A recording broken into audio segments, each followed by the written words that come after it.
All right. Morning, Lester. Thanks for joining us today for another episode of the Altered Attitudes podcast. G'day. So today we want to discuss, unfortunately, more cuts from the government.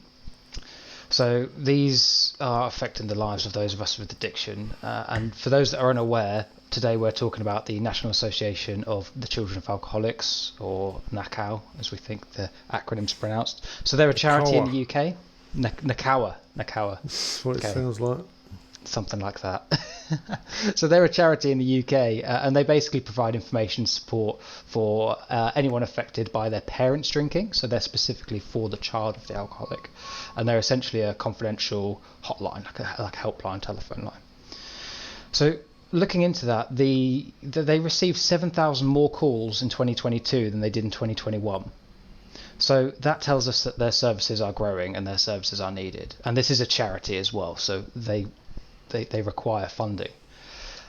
Now, that funding was cut from that company by the government in 2021.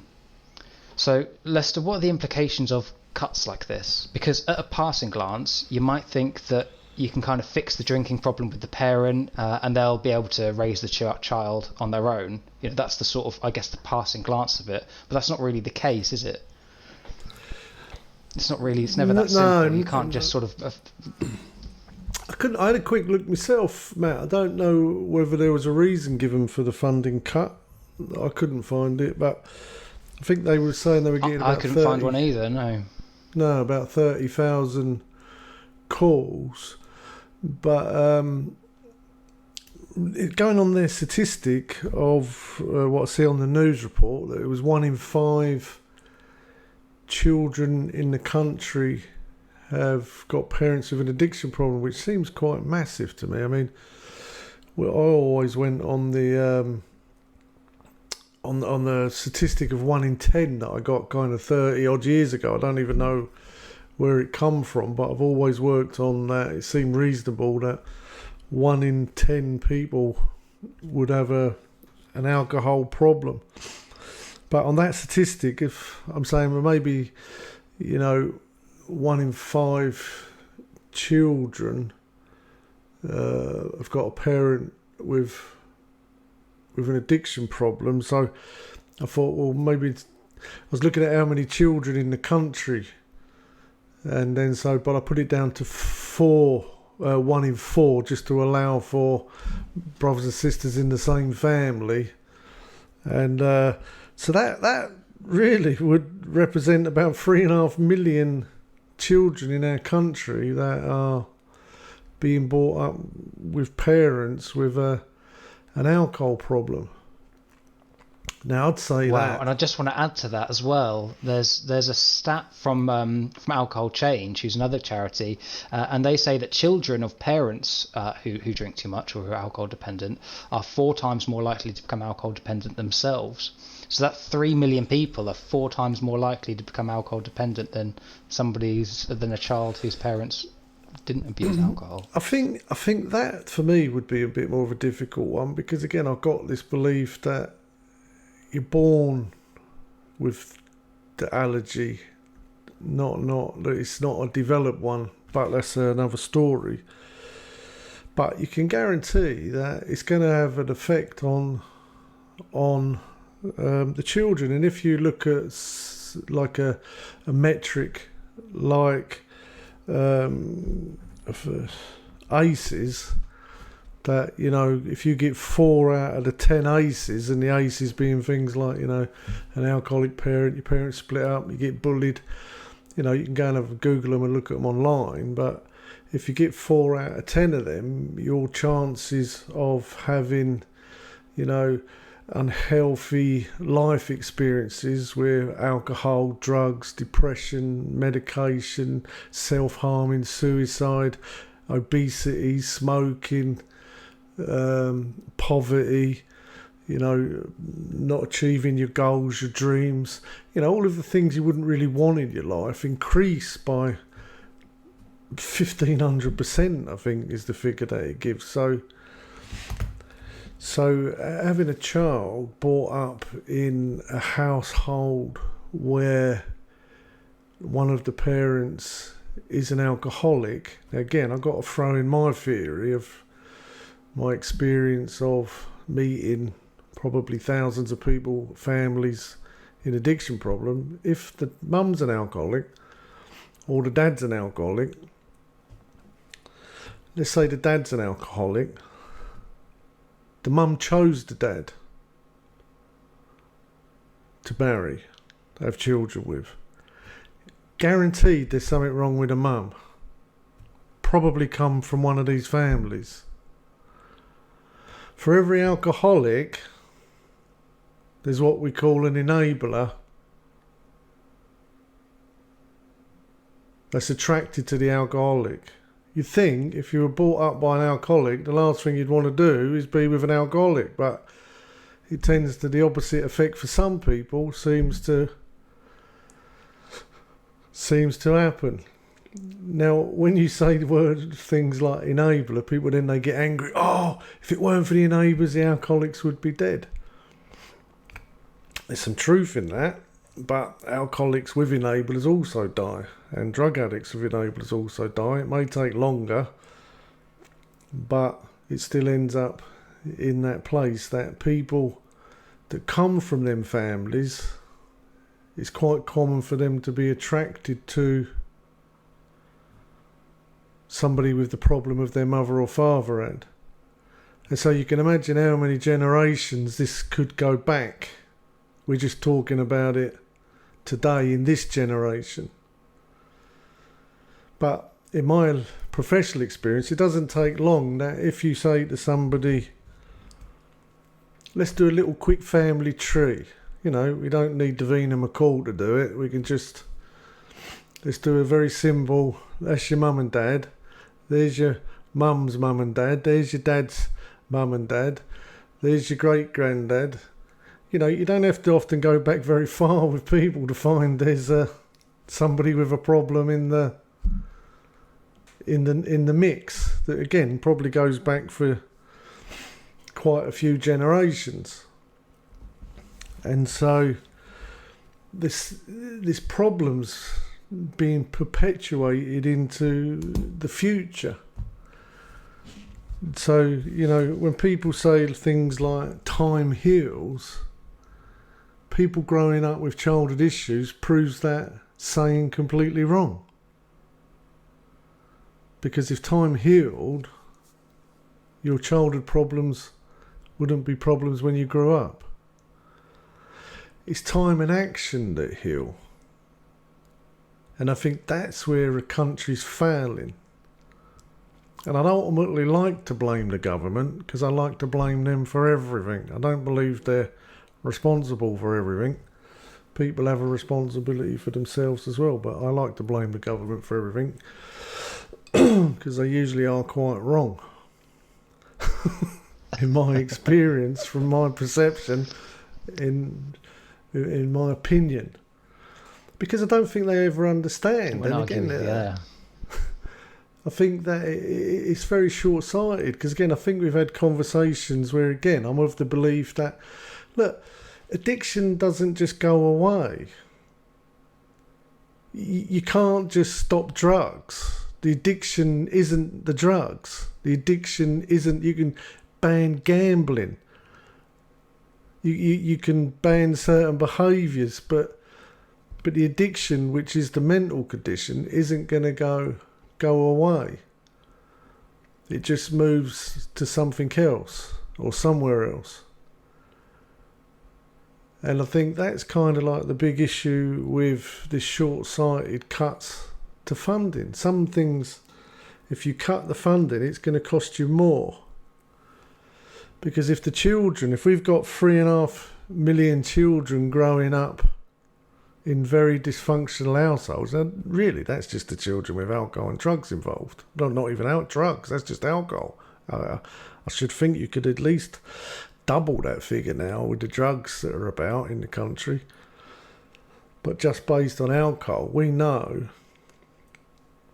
that if one of your parents is alcoholic, the other parents also got something wrong with them because they chose that person. Now, I base that on this idea.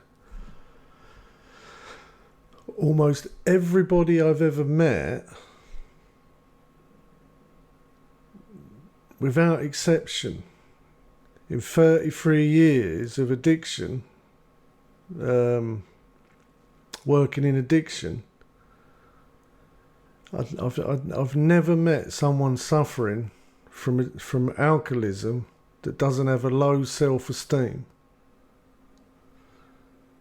It may come out in different ways. I've never met someone in addiction that I wouldn't say is emotionally separated. And we even call that, to a degree, the spiritual malady that is the root of the problem, which is a real disconnect,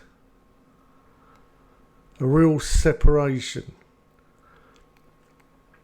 which causes them to become very selfish, self-centered, self-seeking people. Now, if you've got a parent that's... Go ahead. Could you elaborate a little bit more on the separation for me? So what is it that you quite mean by that? Because I'm a 12-stepper, we believe in like a power greater than yourself. And whatever this power is that connects us to, well, we call it God or the earth or whatever you want to call it, it's saying that you're separated from that. Like, yeah, which is a very low-minded place to be, because then all you become interested in is satisfying your selfish desires, which again, I don't think anyone would argue that addiction is a very selfish disease. You're not going to find anybody that, well, you will find people that would say that the person that they've got is a drug addict, they're an alcoholic, they're not selfish, but that would be your enabler, because they wouldn't want to hurt anyone's feelings and they wouldn't want to really tell the truth. But addiction is a very selfish, self-centered, self-serving problem. And so that's what, they say that self, this ego, this idea of satisfying your flesh, your physical self, is the number one priority in your life. Trouble with ego when it's in that condition is it doesn't consider other people, not even children. Your natural desires to care for your children, love your children, look after your children is greatly diminished to sometimes the point of non-existence. It's like when you have when you talk to children, and you could pretty much say to them, if you put their parent in the room, put a bottle of vodka on the floor, and then say to the child, who does your mum or your dad love the most? You or the vodka? What do you think that kid's going to say? It's going to say the vodka. You like to think it'd be them. Well, but it ain't. You like to think otherwise, but it ain't. If you go and ask 100 children of alcoholics, who does your mum and dad love the most? The bottle of vodka or you? Who's more important to you, mum and dad? Now, pretty much, mate, if there's anything more important that you as a child think, that if your brother's more important than you, if your dad's football's more important than you, if you believe that something's more important than you, then that's very devaluing for a child. So a child of an alcoholic is continually devalued at all of the important stages of their life. Which is why you can see them that don't become alcoholics often get in relationships with alcoholics, and the devaluing continues, and that they often become people that trying to seek approval. It's got some of the symptoms here. They can be very isolated people, meaning that they don't really want their neighbours and people and family to know what's going on. They become very controlling, trying to fix the person with the addiction problem. They again themselves have a low self-esteem because they've been devalued. They don't give themselves very much value, or they're not very high on their own scale of importance. They can have a fear of they live in constant fear of somebody leaving, and so even if they've got somebody treating them badly, they'll still be afraid that they're going to leave them, and will allow themselves to be treated terribly in order for that person to stay. And it sounds terrible, but when you work in addiction, you see this all the time. You see these people that are literally doing anything, giving up themselves completely to try and save the person with addiction. It's distressing to watch, and not only that, they become so enabling. And again, when you say that, there's a big majority of people going, "Oh, you can't help dead alcoholics, you can't help dead addicts." It's like, well, I get what you're saying, but why should somebody give up their life, allow themselves to be abused and destroyed, live in constant fear and stress just to save someone else? It's not black and white. It's an incredibly psychologically, emotionally, mentally, spiritually complex problem that a lot of people are stuck in. And our society really doesn't have a good grip of it at all, as far as I can tell, because again, I've been trying to learn it for 33 years. And I've worked with thousands of people, and it's hard to get your head around. So when I listen to the politicians and watch what they're doing, it's obvious to see they haven't got a Scooby-Doo what's going on. And I don't know who they're listening to a lot of the time, but I don't think they know what they're talking about either. And I think you'll probably find all of the professionals that are not benefiting from money from the government would probably agree with me. All the professionals that are getting money from the government probably would disagree with me and agree with them. Probably a scathing judgment, but hey, I'm going to go with that because that's the way it seems to me. So you can see, mate. So again, I've observed, and again, this is my opinion, this is my observations. If you don't agree with me, hit the delete button. But people with addiction seem to be emotionally detached. People with addiction seem to have no control over their emotional states. People with addiction are adults that have lost or never had the ability to adjust and control their emotional states. So if your mum or dad has been attracted to somebody with addiction, there's a good chance they've been brought up with somebody with addiction. So their ability for emotional connection will be very minimal or very dysfunctional, which is what kind of creates dysfunction, that humans have not developed very good capacities for relationship, for connection, which brings the loneliness, which brings the isolation, which brings the anxiety, which brings all of them problems. If you've developed healthily emotionally, you're going to get on better in life with all its ups and downs and difficulties. You're going to form better relationships. You're not going to allow somebody to devalue you. You're not going to devalue other people so much. All people want value, and all people deserve value. It's like a respect. But if you've not developed the capacity to do that, because that's kind of the point of growing up in healthy environments, is that them environments develop your senses.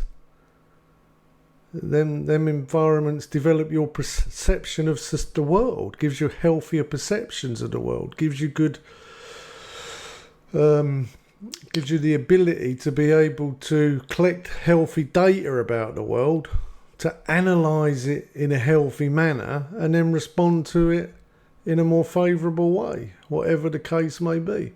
But when a large portion of your developments doesn't happen, and then on top of that, a large portion of your development is quite traumatic, which develops a lot of PTSD in them sort of children. You know, and in children of alcoholic households, it's more complex trauma. See, trauma's when you're in a plane crash, a car crash, somebody breaks in your house, you have a fire. It's a one-time deal. Complex trauma is where shouting, screaming every day, people slamming doors, leaving, fights breaking out, police being called over a long period. That becomes complex trauma. You're constantly living in fight and flight. You become hyper-vigilant. That's a horrible state to get into. I grew up in that state. And again, a lot of it was because of my sensitivity. But when I used to go to my mum's house, because she's such an angry person, you'd have to be on eggshells. I tell people, man, I could tell what mood she was in as soon as my key touched the front door. That you're constantly around them, hyper vigilant, that you're not doing anything wrong to try and help them adjust their emotional state.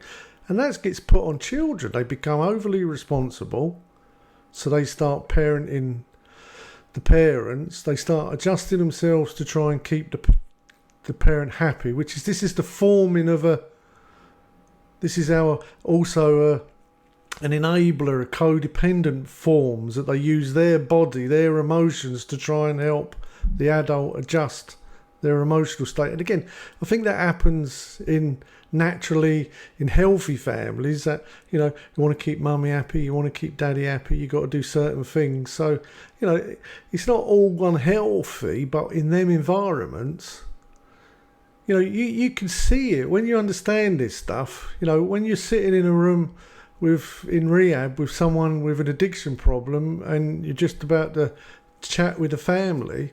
I've seen children like 3 years old come in the room and the first thing they do is look in the parents' eyes. See if they're pinned, to see if they're stoned. Little children know when they get that feeling. Everyone can feel it in the rehab. When somebody's triggered and they want to use, everyone feels it. And then everyone tries to stop it. Children do that. Little children don't even intellectually know what they're actually doing. But they know daddy's losing it, mummy's losing it. They're going to go and get drunk. I've got to keep them happy. Maybe I can keep them happy, they won't get drunk. And again, they're always going to come to the conclusion, I'm not enough. I'm not enough to keep my mum happy. I'm not enough. I'm not even important. The friends, their drinking friends are more important. Football's more important. Everything's more important. And there's no way for them children not to develop like that. Because if it's not in your environment, you ain't going to develop it. And the environments that it is in, you're going to find really uncomfortable because you're not going to have the emotional capacity to attach to it. Now, again, the good news is, if the environment changes, this is what we try and tell people in recovery. It's like, look, you've done a lot of damage to your children. You've done a lot of damage to your family. It's going to take you a long time to play your part in repairing the damage you've done. And a lot of it can be a little bit too late in the sense of, I think they kind of established that a lot of what's set in you is the age of 5 years old. And if you don't get things right in a child, but once they get to 5, there's going to be a heavy set emotional responses in them, or lack of emotional responses. And that child's it's going to be hard for them to change that. That's like core stuff. I'm 57 now and I still struggle with childhood issues. That I've been to lots of therapy. I know this stuff pretty good. I believe it. I try and practice it. But it's very difficult to redevelop somebody when they're an adult. Again, it's not impossible. And I think once our government understand this, then they realise the importance of them environments. See, this is what we say about the 12-step rehabs and the recovery communities that are being defunded at the moment, being destroyed, because I don't think the government understand the importance of them communities. You can't, they sort of think, they sound like they do, but they really don't understand the importance of families and, the rise in pressures, the rise in drinking, the rise in cocaine, the rise in crime, the rise in self-harm, the rise in antidepressants. This environment is becoming like a boiling pot. And just like the COVID, it's going to damage a generation. Because it's not going to be pleasant in their families if your mum and dad are worrying about money all the time. You're going to be feeling a lot of anxiety. You're going to be feeling a lot of fear. And whether you want to or not, your nervous system sends out senses and you sense it. And then you start to develop according to your environment. And so if you've got a lot of anxiety in your environment, it's very hard to avoid it. I mean, watching a program about that thing they're doing, putting all these famous people in jail, which again I've only seen about 30-second clip, but hopefully it's going to demonstrate what a stupid idea jail is. What a terrible environment to put people in. And then expect them to come out evolved. It's stupid. It's ridiculous. It's a low-minded need for punishment, which again we all have. But there must be a higher mind that we're aiming for, because we don't want these people to stay like that. We don't want people to not do crime because of the punishment. We want them not to do crime because they agree it's not a good thing. That's a higher mind. See, when you get a lot of law, you get a very low consciousness. You're better aiming on improving the consciousness, spending the money on improving the consciousness. You'll need less law. Because you want people to agree. If the legal system and all the law broke down now, I'm not going to go out stealing. I'm probably not going to change very much, apart from having to defend myself a lot more.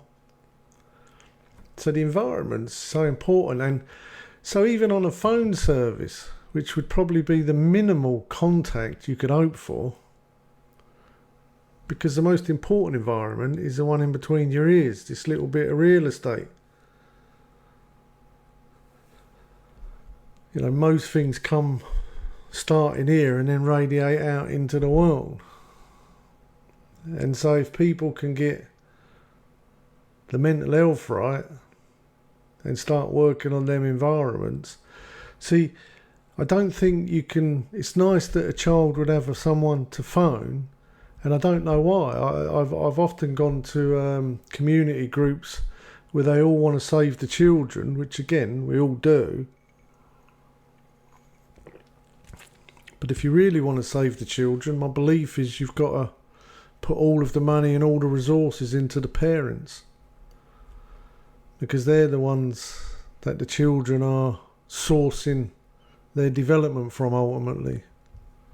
And even if you teach them at school, when it's what's going to happen to them when they go home that's going to be the real game changer. And so I think a lot of what this is talking about as well is that children have kind of already grown up. The damage has already been done. Is there enough treatment for them people, or are they just going to go into society and continue suffering and find themselves an alcoholic to continue the cycle with? And so, you know, whenever I've done family groups to try and explain about the human brain and, you know, a little bit of what we've been talking about here, you always leave feeling, I wish I could do more. I wish I could do more for the families. But without a doubt, people that you see go to Al-Anon and make an effort to stick and learn the program, you can see they start making some difference. The people that go to the ACOA, the Adult Children of Alcoholics, and stick with it. The people that look for therapy, the people that know they have a problem, but you can imagine them children growing up, they don't see that they've got the problem, they see it was their parents' problem. If my dad never done this, if my mum never done that, and of course it's true, but once you get to a certain age, you've got to take the responsibility of getting healing for yourself. You've got to stop blaming them at some point. We all agree it's their fault somewhat, but they couldn't do any different themselves. If it's not in the environment, you know, you can't transmit something you haven't got. And no parent wants to think they've damaged their children. And alcoholics and people on drugs are just not capable of understanding. Even in recovery, they don't seem to understand for years. You can listen to that video that Sonia did.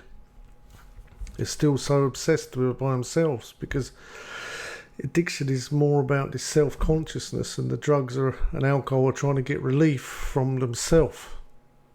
It's only when they start accepting themselves, then they start realising how impactful they are in their families and in their communities, and then they start changing. So even in recovery, a lot of people carry on damaging their children. Even when they're trying to be nice to them, they're just trying to soothe their own self. So it's very complicated. So I think it's very short-sighted of the government. Again, it's another one of them where they stop giving the rehabs £1 and it costs the country £4 more.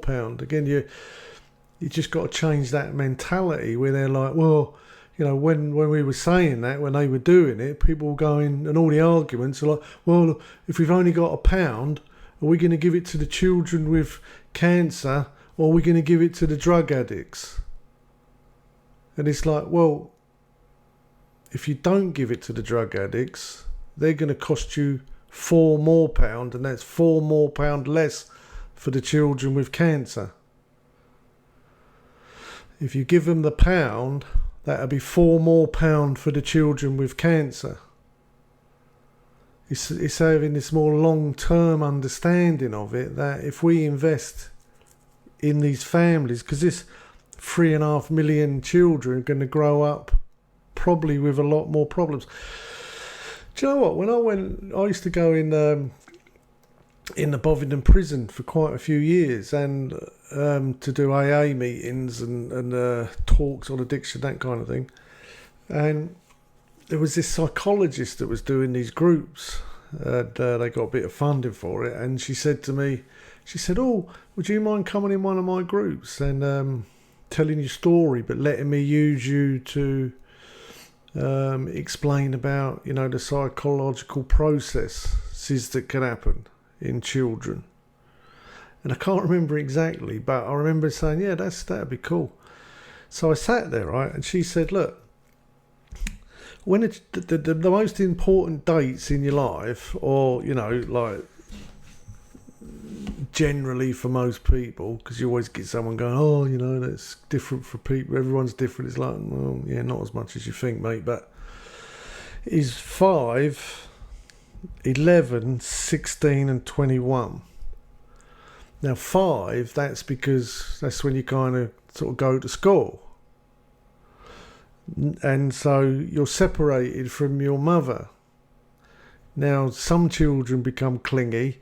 Some people just go the opposite direction and totally detach. But what she was saying is that at that point you can tell by the child's behaviour what's kind of going on for it, what kind of personality it is. Because again, it's not what happens to you, it's the way you respond to it.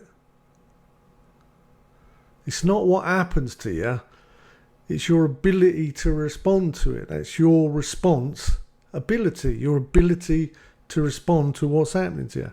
So a child behaves like a child, but it gives you some idea that if you look at a child's behaviour and responses, you can then determine what's going on for it, what kind of personality that child is, what kind of character, is it a sensitive child, is it a, whatever. For me, my first day at school, I was having, because again, I'm one of these emotionally detached children, because my parents are emotionally detached. So I'm very clingy. I'm very needy. So when they tried to drag me away from my mum, I'm hanging on to my mum, I'm hanging on to I remember they used to have these little bookshelves with these old curtain elastic wire. I was hanging on to them. And it was all getting out of hand for me. I remember it talking to you as clear as like I was there. Or I could feel all the other children laughing at me as I'm crying and screaming. It was a terrible situation. And then they plonked me down in this class when they finally prized me fingers off of everything. And I was sitting there just in shock, hot, sweating, boiling hot, and crying uncontrollably and embarrassed like you wouldn't believe. Anyway, they come and got me mum, took me home. Now this psychologist was then going, well, if that problem's not resolved by the age of 11, which is when you leave primary school, which is now you're going to secondary school, which is like daunting for someone like me. I don't know how it was for you, but that was like daunting. And again, it wasn't a great experience for me. And she said, so if the problem at 5 isn't rectified, it ends up with she explained all the emotions I was having at 11 and the behaviours. And she said, then by the time you get to 16, you're like this. And she explained exactly who I was. She said, and by the time you're 21, you're a complete basket case, which is exactly, it was like, oh my God. It's like, if you got a camera on my life, I felt like the Truman Show. It was like psychologically, she'd completely profiled my life.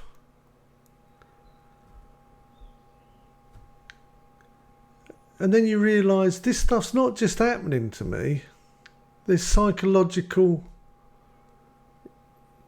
lack of development reasons for it. And so in the last 33 years of my life, I've been trying to psychologically develop. I tend to use more spiritual tools these days because I think they're a little bit more meaningful, a little bit more interactive, a little bit more, I've done lots of therapy, but ultimately you can't swim in a classroom. You've got to get in the water. And so with the information that I've learned about how to redevelop myself as an adult, plus the willingness to put myself in them very uncomfortable situations. Again, it's not just uncomfortable for me when I'm feeling the dysfunction of my childhood. I become intimidating and aggressive Not because I want to really hurt anyone. I just want you to stay away from me.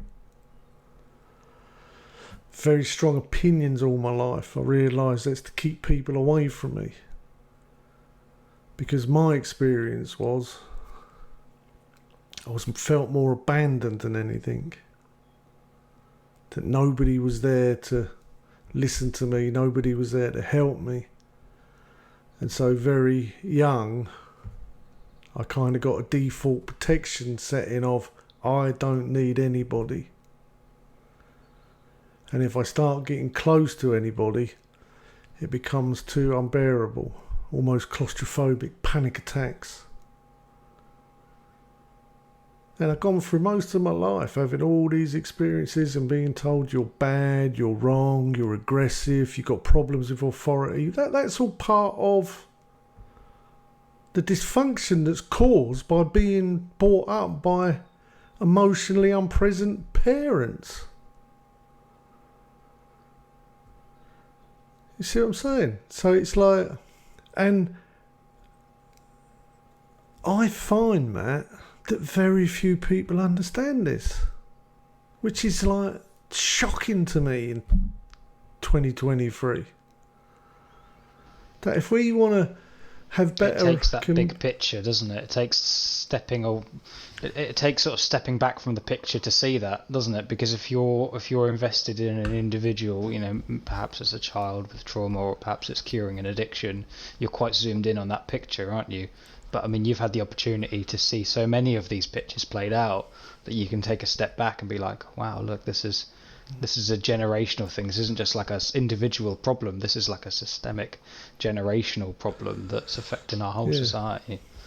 Yeah, because you're never relaxed. See, you're always stuck in yourself. Then you become a selfish person that's just banging on about yourself, your problems, your discomforts, and trying to find someone to make you comfortable. And you become, like I say, you become very stressed and anxious. And again, a lot of illness is sort of born out of that. I think if we focus more on, I mean, they are starting to, I guess they're starting to talk about mental health. I don't think there's a very great understanding of it, and I don't really see how it's having much effect at the minute, if I'm honest. But I think it's still, society's got a lot to learn, and you know, I talk mostly about addiction. I think it's on every level of society, because kind of that's the flag that I fly, and that's what I like to be the ambassador of, is, you know, trying to get good treatment for people, but also acknowledge that the families of people with addiction are suffering greatly, and there's zero help most of the time for them where the government's concerned. You know, then people are all ending up in doctor surgeries, getting given tablets and diagnosis of this and diagnosis of that, and, you know, suicides, and, you know, it's a, you know, look, read the ACEs.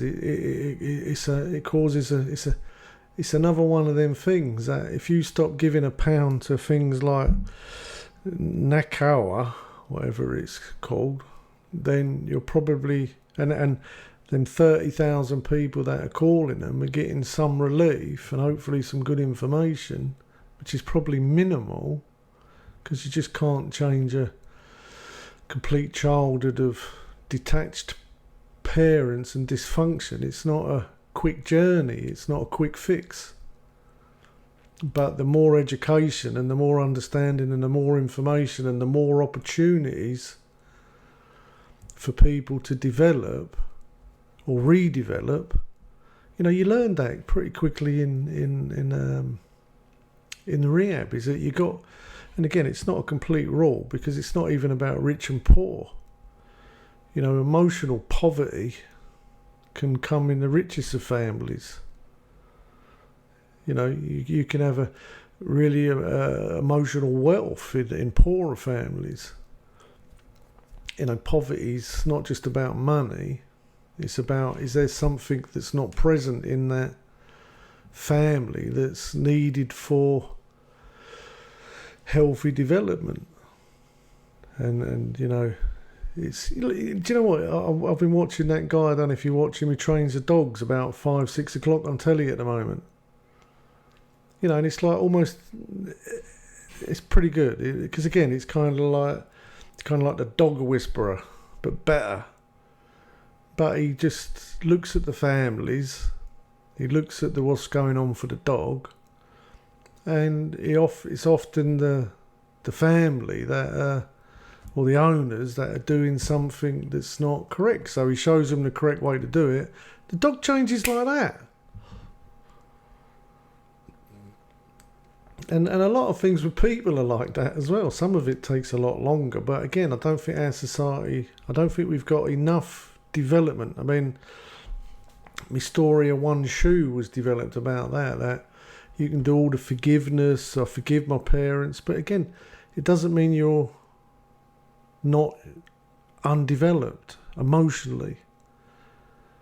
And when you've got undeveloped hurt emotions, it's very hard to establish healthy relationships. You tend to then go and look for people that are as unhealthy as you are to have relationships with, and then you end up in a situation which I call we're alone together. But then the trouble begins, and then children get born in to that, these people that really want to love each other but they don't know how. I mean, it's quite sad, really. It's quite sad. And then who are they going to go and speak to, because it's such a widespread problem that even the advice that they're being given is often not great advice. You know, most of the advice that I hear people giving, and because again in a 12-step fellowship we give each other a lot of advice, not in the meetings but in person, and you know, a lot of the advice that I hear is people trying to help you live with a bad situation because they don't know how to recover from it. And the truth is, it's also a hell of a lot more difficult to recover from it. It takes a lot more work, which is a shame, because then most people don't try and heal the dysfunction, they try and learn to live with it, which is it just means it just carries on then. And so I think society is really, again, very, very, very backward. I kind of give the percentage of, I think we're 98% getting it wrong. 2% we're probably getting right, and that phone call would represent part of the 2%. But that 2% leads to the 98%. And I think once society gets their head around what we're talking about now, I think we're all going to end up in a much better world.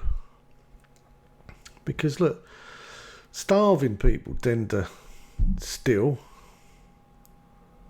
You know, people that don't feel satisfied are not happy. And I think if you're never satisfied with yourself, I think we all can agree that even if you've got all the money in the world but you're not satisfied with yourself, you're still not going to be happy. So it's like, how do I be satisfied with myself? Well, the first thing is you've got to learn that you're enough. That you're enough. And when you start valuing yourself and valuing other people, you find a lot more peace. And that's why I like the spiritual side of life, because it constantly reminds me that, you know, things like, I'm a Christian, so, you know, if I was the best Christian on the earth, which I'm not, but if I was, and I was following the teachings of Christ to its nth degree, then all that would be different about me is that I'd be loving my neighbour like myself. That I would consider your interests as equally as important as mine. I'd consider your security as equally as important as mine. I would consider your family as equally as important as mine. I would give you the same value I have for myself. So I think people do that. I think people do love their neighbour like themselves. Unfortunately, most people don't love themselves, because they've been devalued. And so I think that's very much part of the human condition, but I don't want to go too deep, but just to give you an idea that environment, I think, is key. Giving value, but realising that there's generations of what we all really want is an emotional connection. But if that option's been removed from you from your childhood, you're not going to be an happy person till you resolve it. And here's the real kicker, that a lot of them people that end up with alcoholics and addicts, all they really want is someone to love them, because they didn't feel loved in their childhood. But then they go and choose people that can't love them. And the people that can love them, well, they would hurt too much. Because as that person that could love you started to love you, it would start bringing up all your childhood pain. And you'd want to get away from them. Because your senses, are, when they get hurt as a childhood, they shut down. That's what makes you emotionally unavailable. All these people are emotionally unavailable because they're all really hurt. That's what we got to deal with. And when you come into AA, when I come into AA, one of the first things they said to me is, we're going to love you till you can love yourself. I understand what that means now. That when them people started caring for me in a certain way, it started to make me care about myself. And then when I started to care about other people, my life started to get better. When I stopped caring so much about my ego self and started caring about my higher self, my life started to improve. And now I care a lot about myself, I care a lot about other people. I realised what was missing in my life was care, which is love. It was also missing in my parents' life. And it knocks on. And I always think that about England. England's like having a rich dad but don't care. Emotionally, people are disconnected. And our culture, again, we're famous for it around the world, aren't we? Being stiff and unemotional. We're not very good at projecting care in England. We need to change that. We need to start figuring out, how do we care? Everyone agreeing with you ain't caring, by the way, because that seems to be what... You being everything you want and doing everything you want, that's not really caring about you either. It's deeper than that. It's the emotional connection that's important to people. And that's not easy. That's tough, especially if you've been emotionally damaged. And so, for me, I finish on this. When they take away that £1 on a telephone service of people connecting and caring about each other, they're causing the country £4 more at least of damage in other services. Addiction doesn't go away. You either treat it or it goes somewhere else. And the cheapest way round it is to treat it. The best thing to do with addiction is treat it, because it gives a massive, massive return to our society that goes on for generations. The worst thing you can do is cut money from treatment, and that's exactly what they've done, and that's what they keep doing. I can only conclude they don't understand. I could say a lot more, mate, but I'll try to keep it under the hour. Does that make sense, what I'm saying? No, there's a lot of food for thought. It does make sense, and there's a lot of food for thought there. And it's one of those ones which, when you paint the picture like that, it seems so obvious, and it does make you frustrated as to why, you know, these decisions are being made and these cuts are being made. But unfortunately, I think it's something this is just going to be a topic that we continually keep going back to, because it's always a bit of a battle with the government and money in these services. And, you know, there's a lot of charities involved, and although there's a private sector which is great, you know, some people might not be able to afford that, and there should be some support from the government to help that. There should be services in place. Well, I think the government are dysfunctional.